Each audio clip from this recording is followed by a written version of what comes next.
Salam, puji Tuhan, kita boleh bertemu kembali dalam pendalaman Alkitab melalui pelajaran Sekolah Sabat. Kami sangat bersuka cita dan bergembira boleh selalu bertemu dengan para pemirsa, dan kami selalu berusaha untuk mengupdate nama-nama yang memberikan sambutan, respon kepada rekaman ini. Kami akan usahakan selalu mengupdate-nya setiap saat. Baiklah, sudah ada para panelis kita, ada Bapak Fajar. Apa kabar Pak Fajar? Shalom Pak Darwis, kabar baik, puji Tuhan, diberkati semua pemirsa dimanapun saudara berada. Amin. Ada Bapak Adri Kaunang, apa kabar Pak Adri? Selalu memuji Tuhan karena kita merindukan hal yang luar biasa di dalam Yesus Kristus. Amin. Ada Bapak Tobing juga tentunya, apa kabar Pak Tobing? Puji Tuhan Pak Darwis, kabar baik. Semoga para pemirsa juga semuanya terberkati oleh Tuhan. Baik, terima kasih. Baiklah, sebelum mulai diskusi kita kali ini, mari kita berdoa. Kita undang Bapak Adri Kaunang memimpin kita dalam doa. Kita satu di dalam doa. Ya Allah Bapa kami yang ada di dalam kerajaan surga, kami bersyukur pada waktu yang luar biasa yang diberkati ini Tuhan. Kami akan mencerna dan membagikan firman Allah yang begitu baik. Kiranya Roh Kudus selalu menempati pikiran kami masing-masing, terlebih para pemirsa, untuk melihat istirahat apa yang luar biasa yang Tuhan inginkan. Terpujilah namamu ya Allah, dalam nama Yesus Kristus kami sudah berdoa. Amin. Amin. Terima kasih Pak Adri. Baik pemirsa di mana saja pun berada, ada judul yang luar biasa kali ini dikatakan merindukan lebih banyak. Mungkin Pak Tobing bisa uraikan kepada kita apa sih maksud daripada judul ini. Silakan Pak Tobing. Baik, terima kasih Pak Darwis.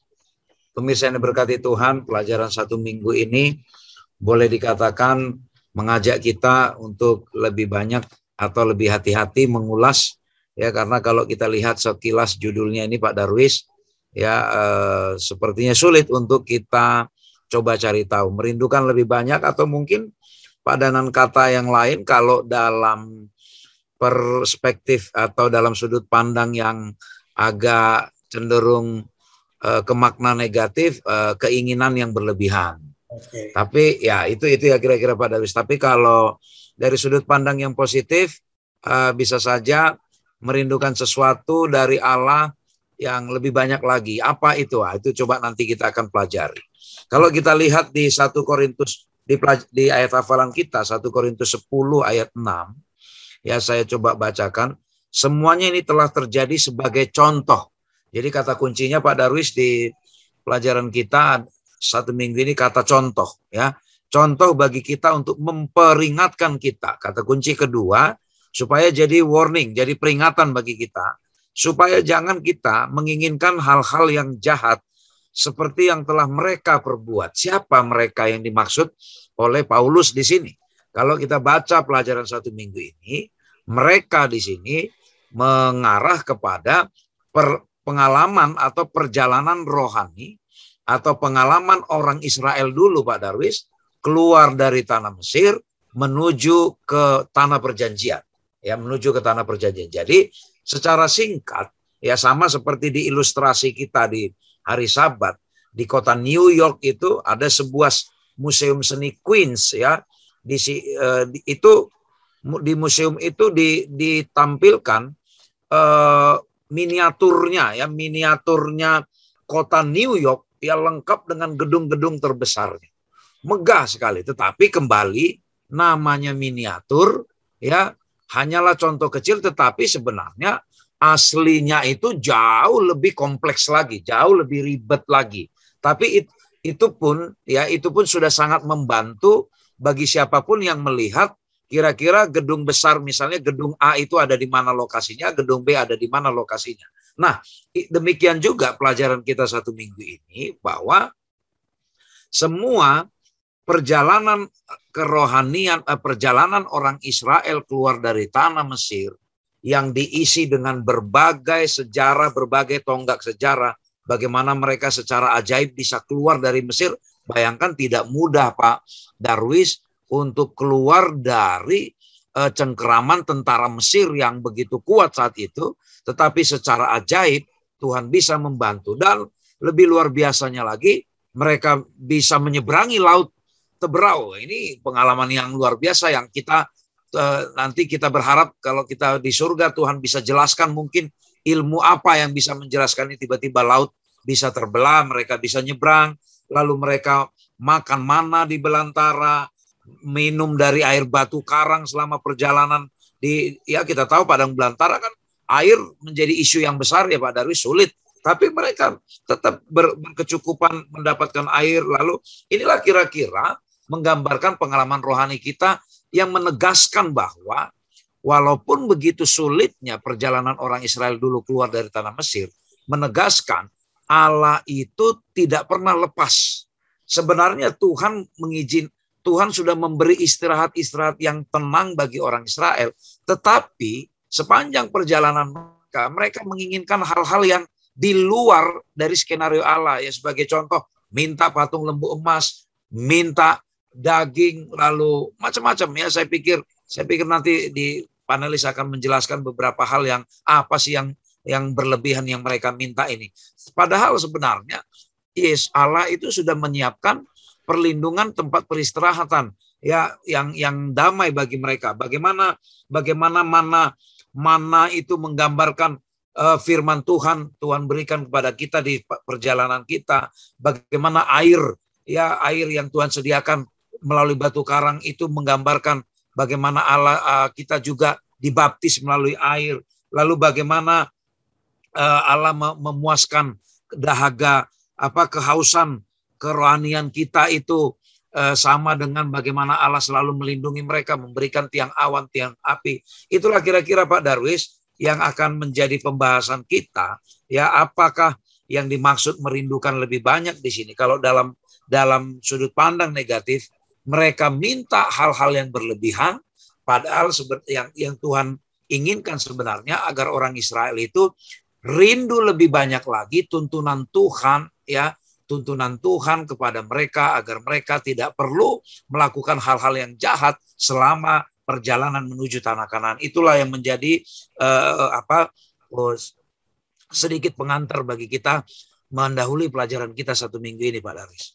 Baik, Pak Tobing, saya beralih kepada Pak Adri Kaunang. Pak Adri Kaunang, ada judul Menjadi Pengikut Musa. Silakan Pak Adri diuraikan. Shalom para pemirsa dimanapun saudara berada.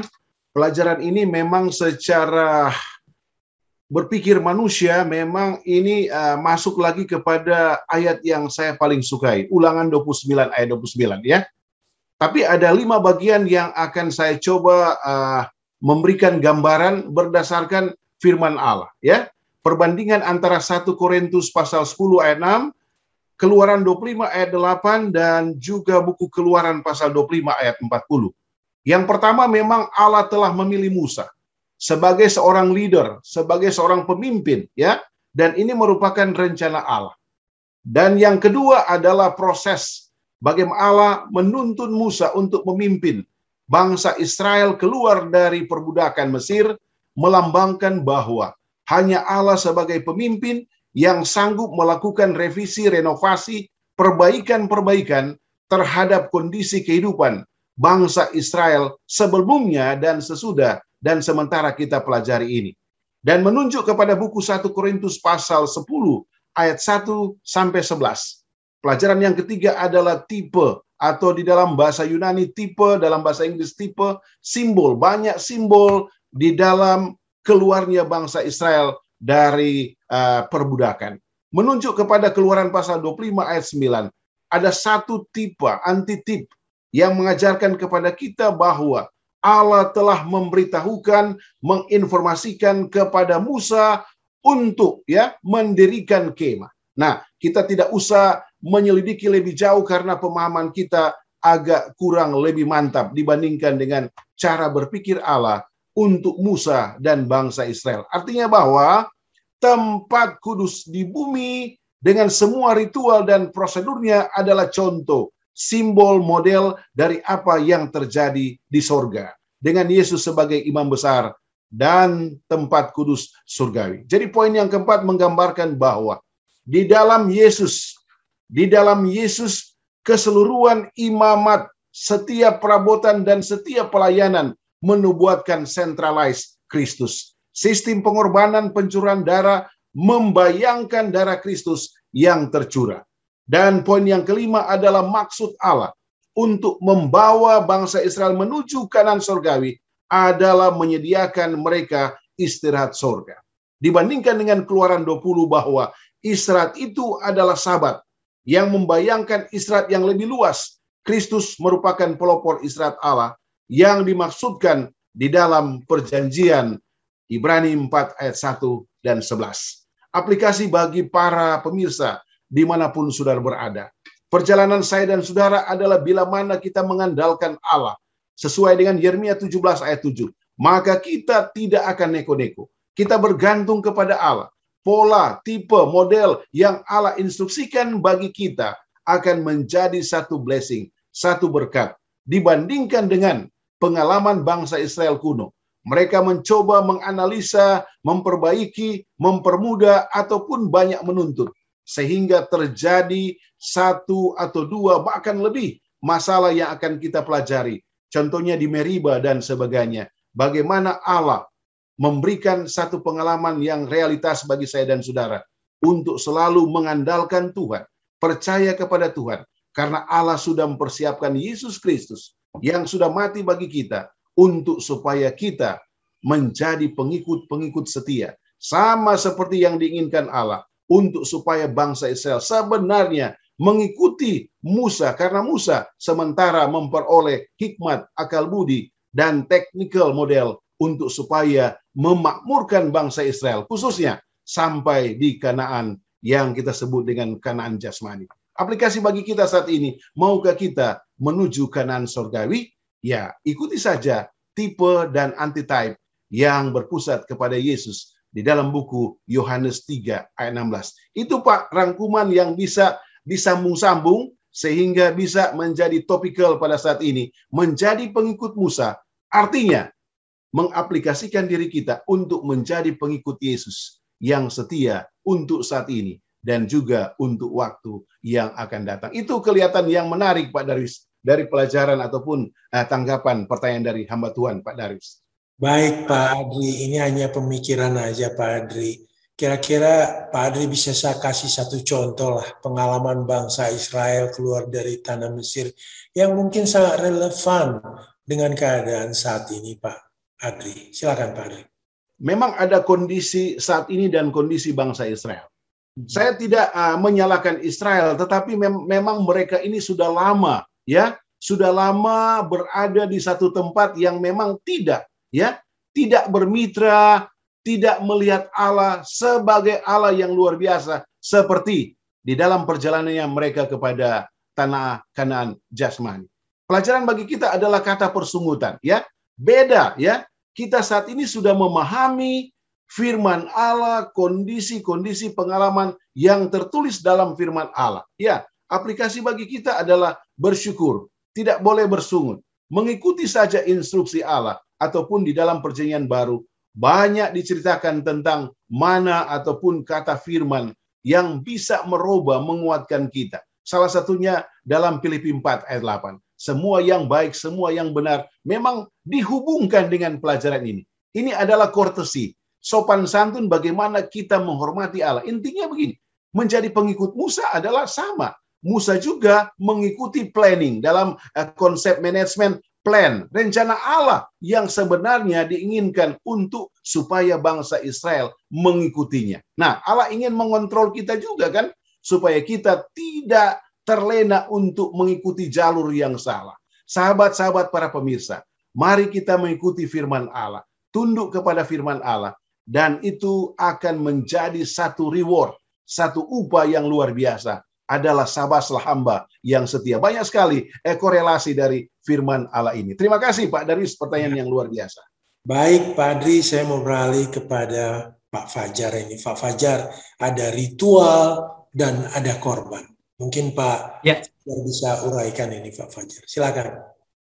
Bagus nih pelajarannya Pak Darwis. tentang ritual dan kurban, begitu ya.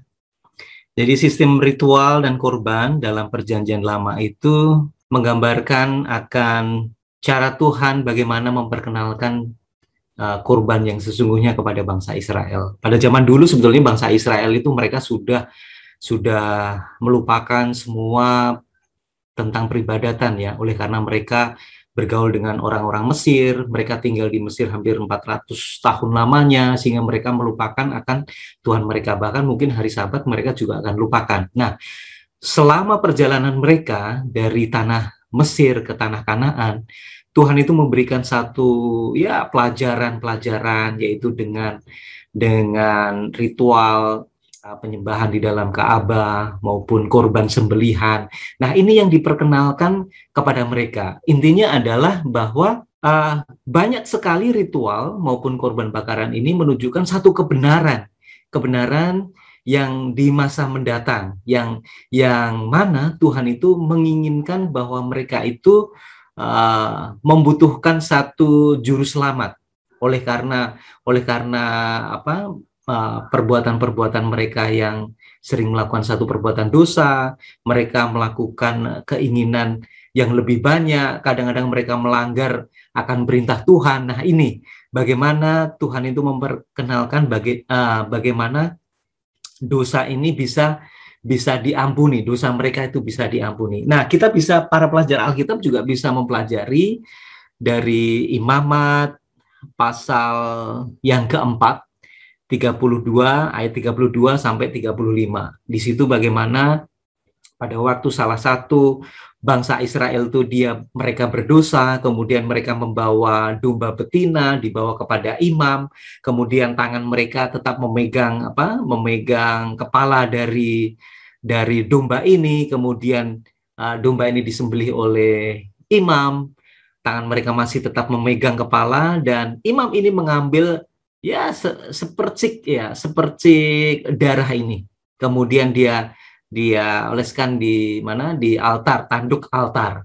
Nah, ini kan semuanya sebetulnya memberikan satu gambaran bagaimana mereka betul-betul meminta pengampunan kepada Tuhan. Dan korban yang sesungguhnya itu adalah Yesus sendiri.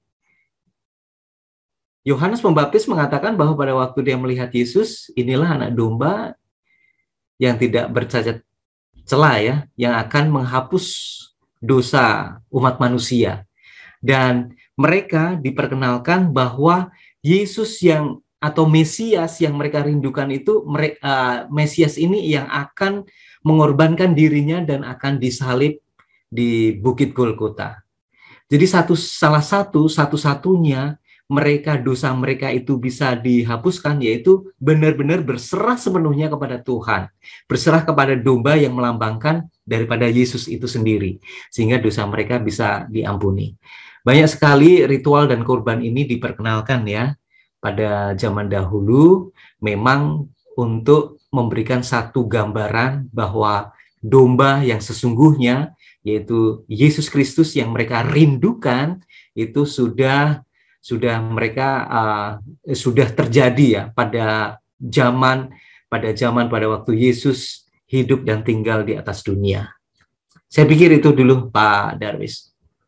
Baik, Mas Fajar, ini ada pemikiran aja Pak Fajar. Sekarang ini kan tidak ada lagi korban seperti Perjanjian Lama. Apa ya yang harus kita buat sebagai pengorbanan kita untuk Kristus lah? Karena Kristus sudah mati di kayu salib untuk kita. Ya, oke. Terima kasih. Memang sih yang paling intinya itu adalah darah ya, pengampunan ya. Kalau tidak ada pengorbanan, tidak ada darah yang tersembelih, maka pengampunan itu tidak akan diberikan. Tapi puji syukur, kita sudah tidak perlu membawa domba lagi seperti halnya bangsa Israel pada waktu itu. Kalau pada zaman dulu, bangsa Israel harus berkorban, mereka membawa domba betina yang tidak bercacat celah, kemudian ya mereka serahkan itu, kemudian disembelih, mereka berharap kepada imam besar ini bahwa dosa mereka itu diampuni dengan pengorbanan daripada anak domba yang mereka bawa. Tapi pada hari sekarang kita tidak perlu membawa domba seperti halnya bangsa Israel. Oleh karena apa? domba yang sesungguhnya, yaitu adalah Yesus Kristus sudah mati, yang sudah mati di atas kayu salib untuk menghapus dosa kita. Jadi kita menerima pengampunan itu oleh karena pengorbanan Yesus di atas kayu salib. Darah daripada Kristus itu sudah tercurah di atas kayu salib. Jadi kita tidak perlu lagi membawa korban bakaran seperti halnya bangsa Israel. Tapi kita membawa hati kita yang hancur, Pak Darwis. Hati kita yang hancur, kita memohon pengampunan kepada Tuhan, karena Tuhan sudah mengorbankan dirinya, sehingga dosa kita itu bisa diampuni. Dengan kepercayaan kita kepada Dia, maka dosa kita bisa diampuni. Jadi kita betul-betul berserah sepenuhnya kepada Tuhan. Kita percaya bahwa dengan pengorbanan Yesus di atas kayu salib ini, dosa saya itu sudah diampuni oleh Dia. Oleh karena kalau tidak ada satu darah yang tercurah, itu tidak ada pengampunan untuk kita sebagai umat manusia. Demikian, Pak Darwis. Terima kasih, Pak Fajar. Saya akan kembali ke Pak Tobing ini. Pak Tobing, contoh perhentian. Nah, ini mungkin tolong diuraikan ini, Pak Tobing, contoh perhentian ini. Silakan. Baik, terima kasih Pak Darwis. Jadi fokus pelajaran kita ini ada di Ibrani 4 ayat 1 sampai 11. Kalau kita membaca perikop ini memang kita perlu membacanya untuk berulang kali, ya. Di sini temanya kalau di Alkitab hari perhentian yang disediakan Allah. Jadi kalau kita baca sepintas nanti akhirnya memang kita membahas masalah satu Allah telah menetapkan sebuah hari perhentian, yaitu hari yang ke-7, ya, hari yang ke-7. Tetapi sebenarnya paling utama poin yang Allah mau tekankan di dalam pelajaran ini sama dengan yang di Alkitab di Ibrani 4 ayat 1 sampai 11 itu, hari yang ke-7 itu adalah sebuah mekanisme atau cara Allah memberi contoh, ya, bagaimana Allah berhenti dari semua kegiatannya. Tetapi yang mau disampaikan kepada kita di dalam pelajaran ini adalah bagaimana pentingnya kita mengimani perantaraan Allah melalui Yesus, ya, melalui Yesus yang sudah mati bagi kita. Jadi hari ke-7 itu menggambarkan juga bagaimana pengalaman rohani, hubungan antara istirahat dengan keimanan kita. Dan akhirnya memang nanti dari bicara keimanan itu akhirnya bicara ketekunan dan kesetiaan. Maka di dalam Ibrani 4 ayat 11 itu dikatakan, ya, bahwa karena itu baiklah kita berusaha untuk masuk ke dalam perhentian itu supaya jangan seorang pun jatuh karena apa? Karena mengikuti contoh ketidaktaatan itu juga. Jadi kita perhatikan bagaimana orang Israel dulu, ada yang Tuhan izinkan sampai ke tanah perjanjian itu, Pak Darwis, ada yang tidak. Karena apa? Karena ketidaktaatan mereka. Generasi yang pertama itu sudah jelas-jelas, ini adalah generasi yang paling menyaksikan semua keajaiban yang Tuhan berikan.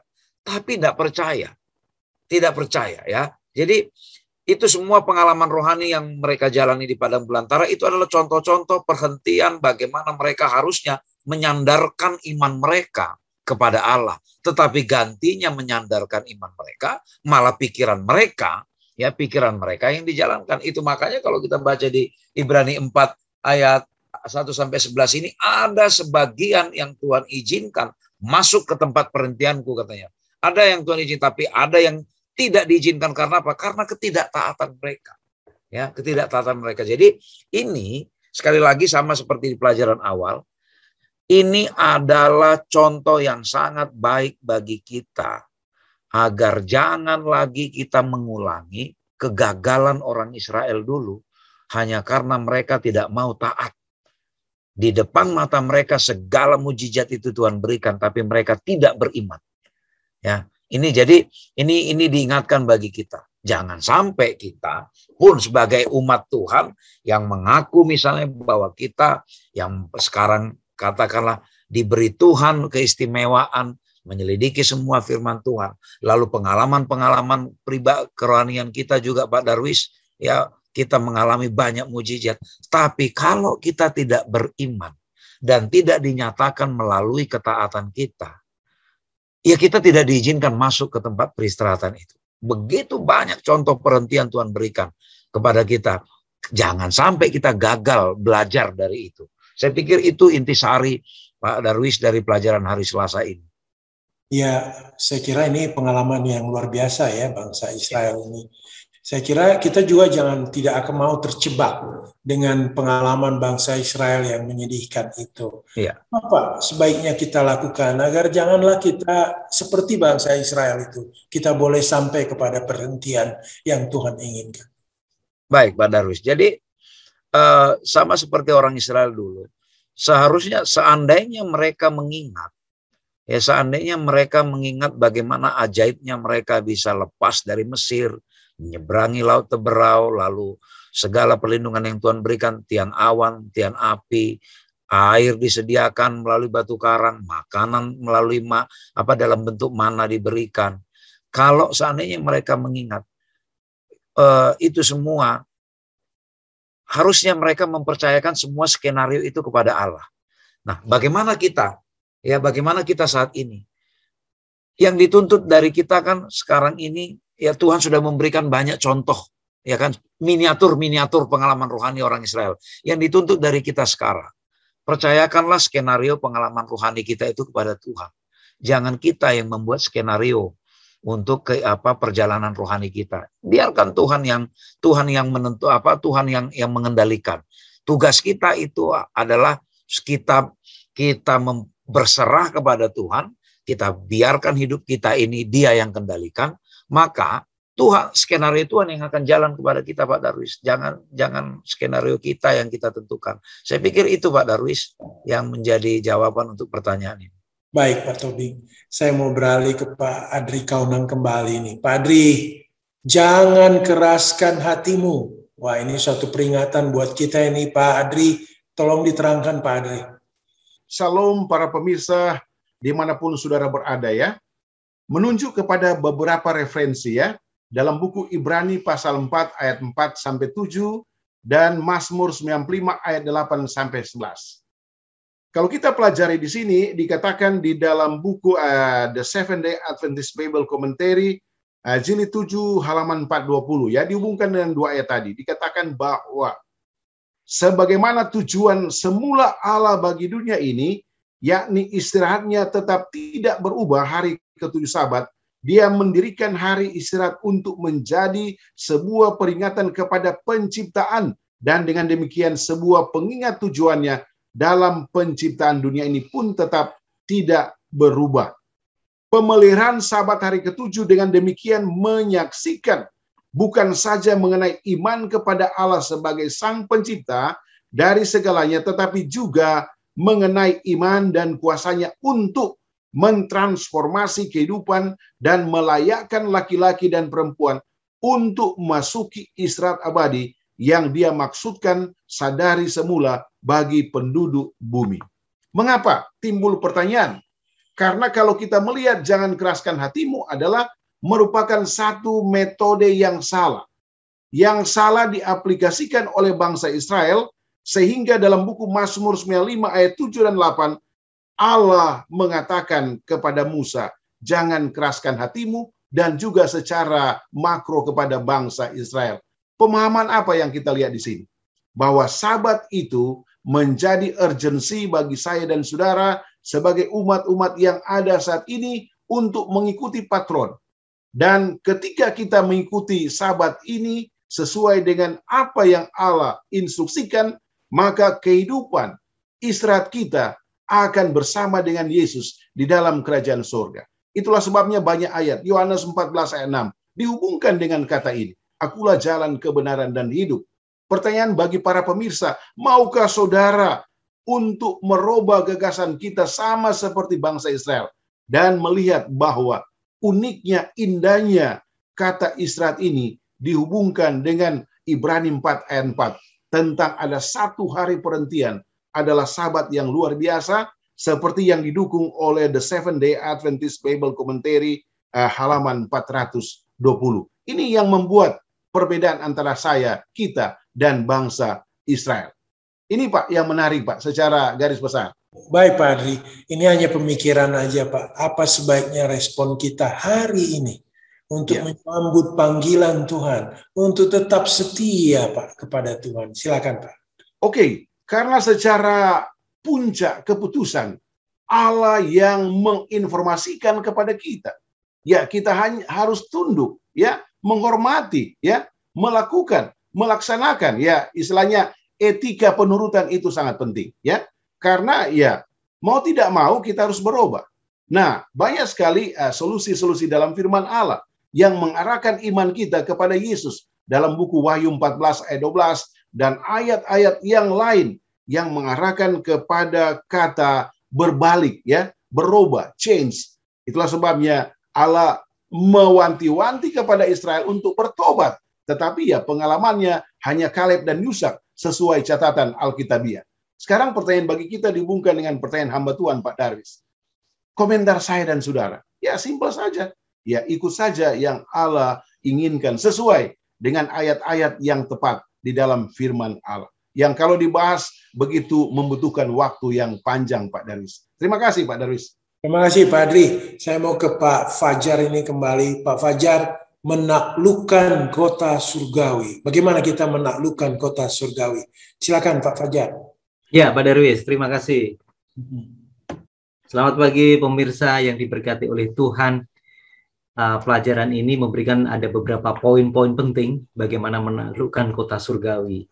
Pada dasarnya sebetulnya menaklukkan kota surgawi ini dimulai dengan pengalaman Joshua dan Kaleb yang membawa bangsa Israel itu memasuki tanah perjanjian. Tanah perjanjian, tanah Kanaan yang memang betul-betul itu sudah ya dijanjikan oleh Tuhan untuk diberikan kepada semua bangsa Israel.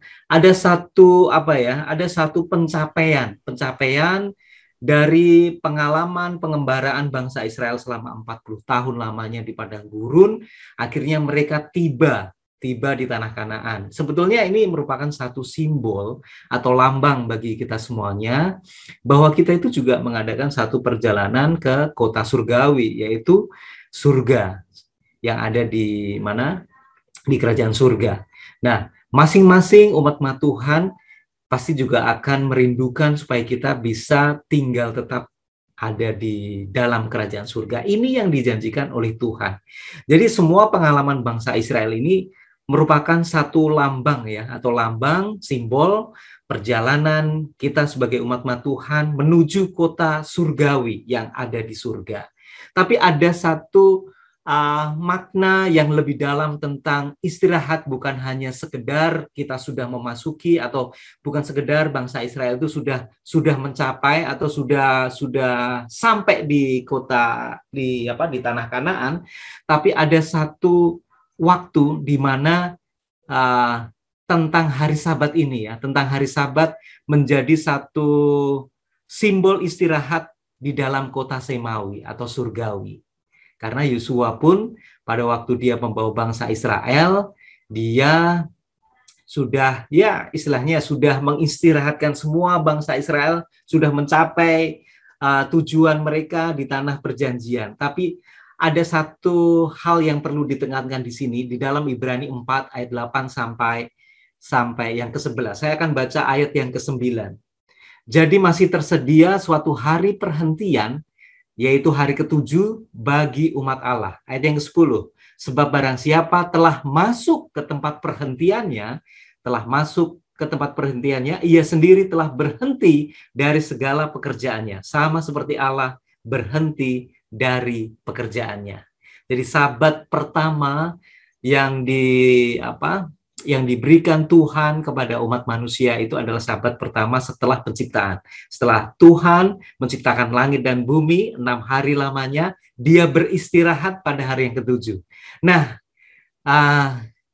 Sabat yang pertama ini diperkenalkan kepada Tuhan kepada bangsa Israel, diperkenalkan oleh Tuhan kepada bangsa Israel. Nah, ini juga itu ditegaskan oleh Tuhan kepada kita semuanya bahwa masih ada satu hari perhentian yang disediakan oleh Tuhan, yaitu hari Sabat, hari yang ke-7. Meskipun Yesus sudah mati di atas kayu salib, bukan berarti hari Sabat, hari perhentian itu tidak ada lagi. Tapi justru ditegaskan bahwa hari Sabat itu masih tetap kita pelihara, masih ada satu hari perhentian yang disediakan oleh Tuhan. Artinya, apabila kita sebagai umat Tuhan beristirahat di dalam Kristus, kita juga beristirahat di dalam hari perhentian Dia juga.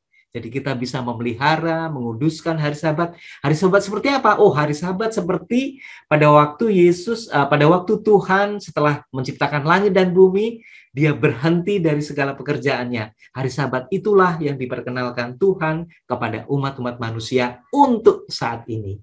Jadi Pak Darwis, masih ada satu hari perhentian yang disediakan oleh Tuhan kepada umat manusia di atas dunia ini.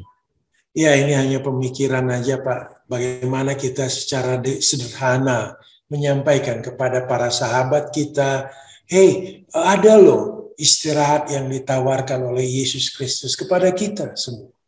Iya, wah ini menjadi satu tugas penting bagi kita sebagai umat Tuhan ya. Kalau kita menginginkan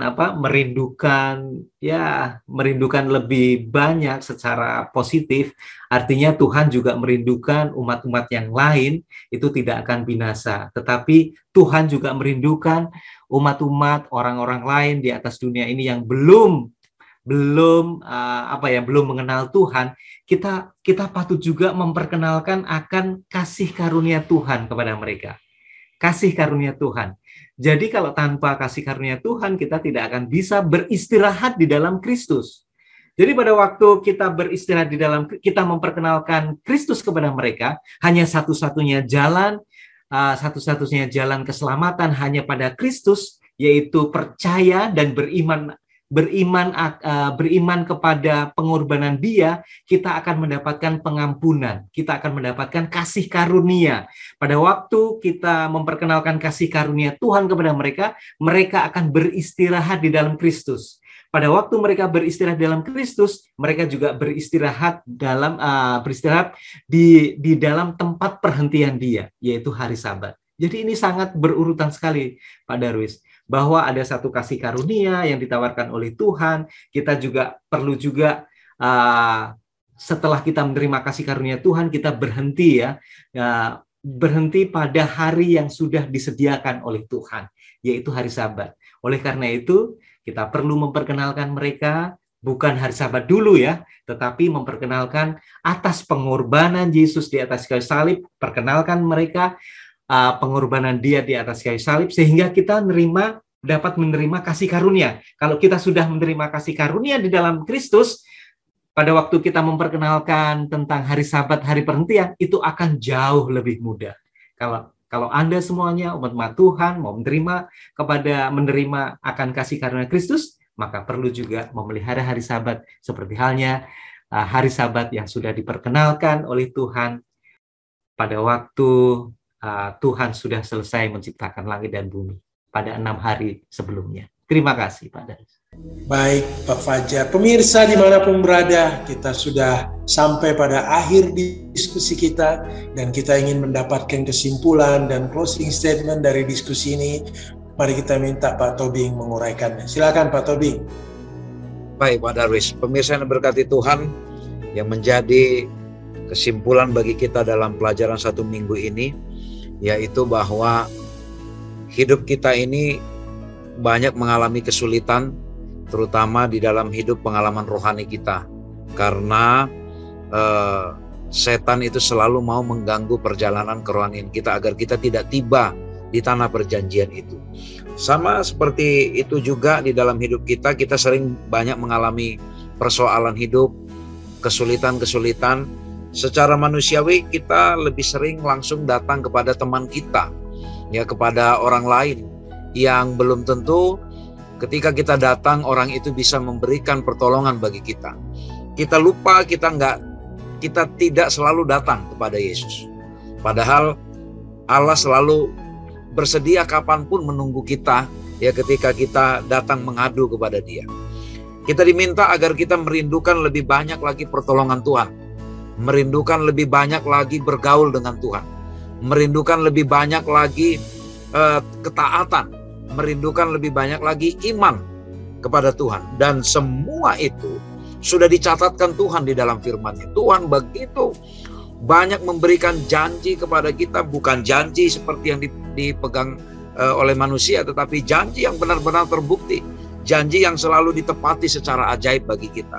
Sayang sekali kalau janji pertolongan Tuhan itu kita tidak gunakan, kita tidak andalkan, karena Allah kita adalah Allah yang sangat kita bisa andalkan. Beristirahat di dalam Yesus adalah berarti kita mempercayai kasih karunia-Nya sebagai keselamatan kita. Saudara-saudara sekalian, biarlah kita merindukan lebih banyak hal-hal yang baik dibandingkan merindukan lebih banyak lagi hal-hal yang jahat sama seperti orang Israel yang dulu lakukan. Bagaimana supaya kita bisa rindu lebih banyak lagi hal-hal yang baik dari Tuhan? Kita banyak bergaul kepada Tuhan melalui firman-Nya. Kita diminta untuk menyelidiki, mempelajari bagaimana tuntunan Tuhan. Ketika kita mempelajari firman-Nya, kita akan melihat bagaimana kekuasaan Tuhan, bahwa Dia tidak pernah lepaskan kita. Dia selalu peduli kepada masa depan kita. Dia selalu peduli kepada kesulitan-kesulitan kita. Mari kita merindukan lebih banyak lagi kasih karunia dari Tuhan, agar itulah yang menjadi jalan keselamatan bagi kita. Itulah yang menjadi intisari pelajaran kita dalam 1 minggu ini. Amin. Amin. Terima kasih Pak Tobing, terima kasih Pak Fajar, terima kasih Pak Adri, terima kasih para pemirsa semuanya. Mudah-mudahan diskusi kali ini memberikan inspirasi baru bagi kita semua. Baiklah, kita tutup diskusi ini dengan berdoa yang dipimpin oleh Pak Fajar. Silakan Pak Fajar. Baik, kita satu dalam doa. Kembali kami datang menghadap kehadirat-Mu Tuhan. Terima kasih atas pengorbanan Tuhan di atas kayu salib, sehingga meneguhkan iman kepercayaan kami kepada Engkau. Begitu banyak keinginan kami kepada Tuhan. Barangkali kami memiliki keinginan-keinginan jahat di mata Tuhan. Namun ajari kami Tuhan pada hari ini, supaya kami dapat boleh memahami sebuah kerinduan yang lebih banyak daripada Tuhan. Membutuhkan satu pertolongan Tuhan, membutuhkan lebih banyak kasih karunia Tuhan, sehingga kami dapat boleh ditebus dari dosa ini. Dan biarlah perjalanan kami ke tempat semawi, surgawi, kami dapat boleh berjalan dengan baik melalui ketaatan kami kepada Tuhan, melalui iman dan kepercayaan kami. Satu-satunya pertolongan dan juru selamat yang patut kami andalkan. Ajari kami Tuhan, supaya kami dapat boleh menghitung hari-hari kami, supaya kami dapat beroleh hati yang bijaksana. Memberkati seluruh pemirsa dimanapun mereka berada, kiranya kasih karunia Tuhan akan menjadi bagian dalam kehidupan mereka masing-masing, sehingga kami dapat siap untuk memasuki di kota di Semawi ini yang Tuhan sudah janjikan bagi kami. Doa yang sempurna ini kami serahkan semuanya di dalam tangan-Mu Yesus Kristus, penebus dan juru selamat kami. Amin. Amin. Terima kasih kepada para pemirsa yang sudah mendengarkan diskusi kali ini dan juga boleh membagikannya kepada orang lain. Terima kasih juga kepada Pak Simon Gumanti yang merekam, mengedit, dan membagikan rekaman ini. Terima kasih kepada semua pemirsa. Shalom. Shalom. Tuhan berkati. Tuhan berkati.